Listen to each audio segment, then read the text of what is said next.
Gilgamesh शायद सबसे प्राचीन नायक है जिसके बारे में हम जानते हैं। गिलगमेश महाकाव्य प्राचीन मेसोपोटामिया का सबसे बड़ा साहित्यिक कार्य था, जो तीसरी सहस्राब्दी ईसा पूर्व के अंत में, यानी लगभग 2000 ईसा पूर्व या उससे भी पहले की साहित्यिक परंपराओं से जुड़ा हुआ है। गिलगमेश का नाम सुमरियन शहर उरुएक की राजा सूचियों में दर्ज शुरुआती राजाओं में आता है, जो महाकाव्य में गिलगमेश का शहर है। इसलिए यह अनुमान लगाया जाता है कि यह एक ऐसा मामला है जहां एक ऐतिहासिक व्यक्ति अर्ध पौराणिक बन गया और अंततः एक नायक बन गया जिसके इर्द गिर्द शानदार महाकाव्य कहानियां विकसित हुई। गिलगमेश महाकाव्य में मुख्य विषय एक अभिमानी राजा का दर्द और आत्मखोज की यात्रा के माध्यम से एक महान नेता में परिवर्तन है। इस यात्रा में नायक का प्रारंभिक संघर्ष और जंगली आदमी एनकीडू के रूप में अपने अल्टर ईगो के साथ मजबूत दोस्ती, एक आदर्श साझेदारी जो प्रकृति और संस्कृति के बीच द्वंद्व को दर्शाती है, और महिमा प्राप्त करने की वीर खोज शामिल है। उनके विशेष कारनामों में देवदार वन संरक्षक हुम्बाबा और स्वर्ग के बैल जैसे राक्षसी जीवों के साथ लड़ाई और प्रेम देवी इश्तार की खतरनाक अस्वीकृति शामिल हैं। गिलगमेश की शारीरिक और आध्यात्मिक यात्रा में ईश्वरीय दंड के कठोर परिणाम भुगतना भी शामिल है, जो प्यारे दोस्त की मृत्यु और दर्द और अनिश्चितता का अनुभव लाता है, जो नायक को उत्तरों की खोज में ज्ञात दुनिया की सीमाओं की तलाश करने के लिए प्रेरित करता है। केवल जब गिलगमेश जीवित दुनिया से आगे निकल जाता है और वापस आता है, तभी वह राजा बन पाता है जो उसे बनना था। इस प्रक्रिया में वह मृत्यु की अनिवार्यता को पूरी तरह से स्वीकार भी कर लेता है। यह एहसास तब होता है जब वह उत्नपिश्तिम से बात करता है और उसकी कहानी सुनता है कि कैसे वह और उसका परिवार बाढ़ से बच गया, जिसके बाद भगवान एनिल ने उसे और उसकी पत्नी को अमर बना दिया, एक ऐसा भाग्य जो अर्ध दिव्य नायकों को भी नहीं मिल सकता। रास्ते में गिलगमेश को विभिन्न देवताओं और सिदुरी जैसे अकेले पात्रों से मार्गदर्शन मिलता है, जो महिला सराय की रखवाली करती है।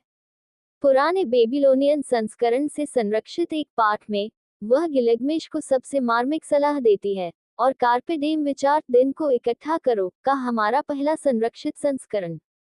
गिलगमेश, तुम कहाँ भटकते हो? तुम्हें वह शाश्वत जीवन नहीं मिलेगा जिसकी तुम तलाश कर रहे हो। जब देवताओं ने मानव जाति का निर्माण किया, तो उन्होंने मानव जाति के लिए मृत्यु नियुक्त की, शाश्वत जीवन को अपने हाथों में रखा। इसलिए गिलगमेश, अपना पेट भर लो, दिन रात हर तरह से मौज मस्ती करो, हर दिन सुख सुविधाओं का प्रबंध करो, दिन रात नाचो गाओ, ताजे कपड़े पहनो, अपना सिर धोते रहो, पानी से नहाओ, अपने हाथ को थामे बच्चे की सराहना करो, अपनी पत्नी को अपनी गोद में आनंद लेने दो। अनुवाद स्टेफनी डेली, मेसोपोटामिया से मिथक, निर्माण बार गिलगमेश और अन्य, ऑक्सफोर्ड 2000, पृष्ठ 150। गिलगमेश के बारे में कहानियां प्राचीन निकट पूर्व में व्यापक रूप से प्रसारित हुई और मेसोपोटामिया से परे बेहद लोकप्रिय हो गईं। वास्तव में हम ग्रीक महाकाव्य और मिथक में भी इसके कुछ रूपांकनों का प्रभाव देख सकते हैं। होमेरिक और अन्य महाकाव्यों के विपरीत, जो संपादन और प्रतिलिपि बनाने की एक लंबी प्रक्रिया के अंत में मध्ययुगीन पांडुलिपियों के माध्यम से हमारे पास आए हैं, मिट्टी की गोलियों में मेसोपोटामिया लेखन प्रणाली और पुरातात्विक उत्खनन के लिए धन्यवाद। हमारे पास महाकाव्य के कई संस्करणों की भौतिक प्रतियां हैं जो दूसरी और पहली सहस्राब्दी ईसा पूर्व तक जाती हैं।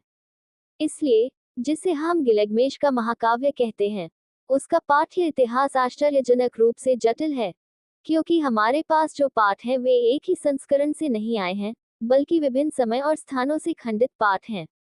आगे जो कुछ बताया गया है वह इस पाठ्य महाकाव्य यात्रा के मुख्य चरणों की व्याख्या करता है।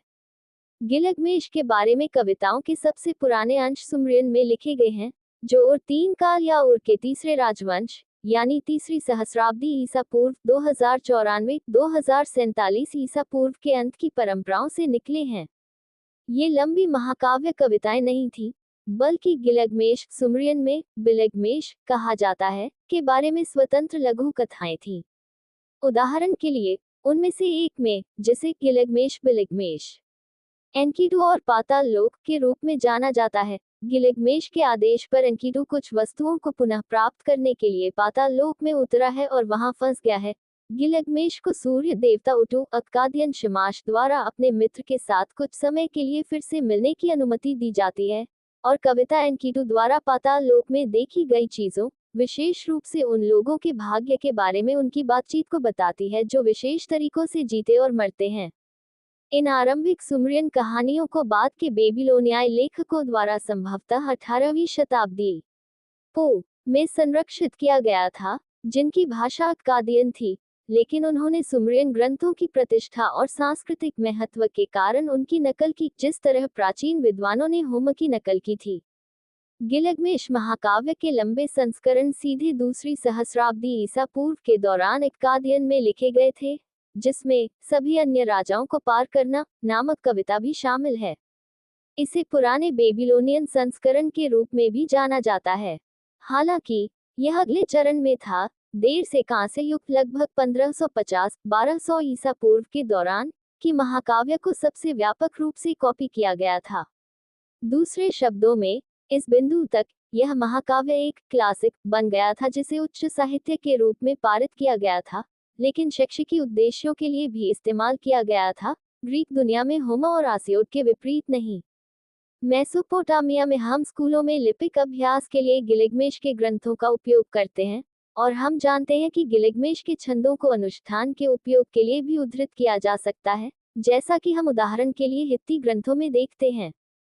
मेसोपोटामिया के बाहर गिलगमेश महाकाव्य न केवल अक्कादियन भाषा में प्रसारित हुआ, बल्कि अनुवाद के रूप में भी प्रसारित हुआ, जिसका प्रमाण लेवंत, उगारिट, एमार, मेक्सिडो और अनातोलिया में हित्ती राजधानी हट्टुसा में मिलता है।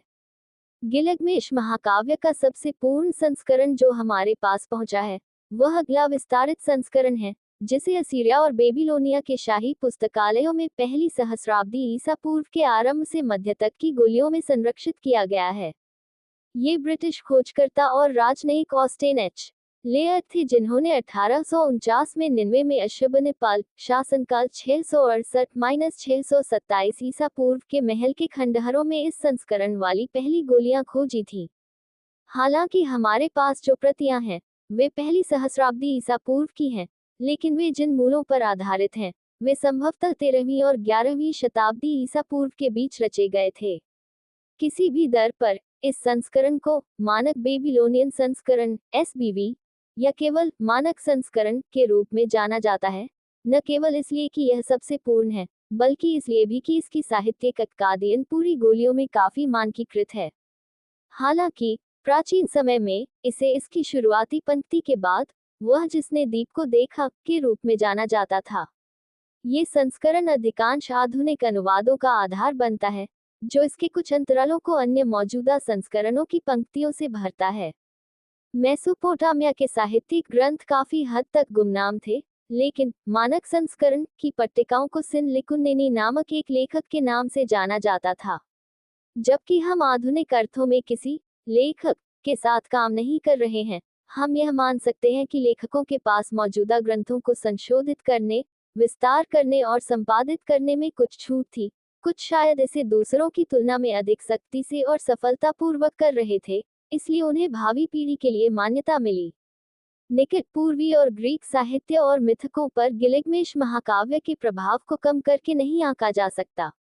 गिलगमेश और उसके दोस्त एनकीटू जैसे हुम्बाबा या स्वर्ग के बैल से लड़ते हुए के दृश्यों के कलात्मक चित्रण अक्सर राहत और सिलेंडर मुहरों पर पाए जा सकते हैं। इसके अलावा, जैसा कि ऊपर उल्लेख किया गया है, गिलगमेश कहानी के कई कथात्मक रूपक देर से कांस्य युग में कनानी और हित्तियों द्वारा अपनाए गए थे, लेकिन अन्य लौह युग समूहों जैसे कि फोनीशियन, अरामी, लुवियन और अन्य के बीच भी बहुत लोकप्रिय थे, जिनके साहित्य काफी हद तक खो गए हैं। यूनानियों ने भी गिलगमेश की कहानी से तत्वों को अपनाया।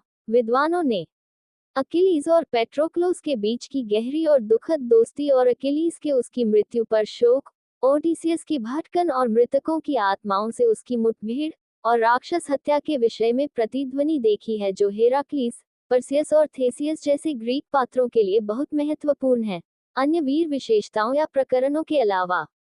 अंत में, ये संभव है कि गिलगमेश के महाकाव्य और मेसोपोटामिया की लेखन परंपरा ने आमतौर पर यूनानियों, शायद होमर और हेसियोड खुद को लंबे महाकाव्यों के लेखन के लिए प्रेरित किया, जो मूल रूप से मौखिक परंपरा पर आधारित थे।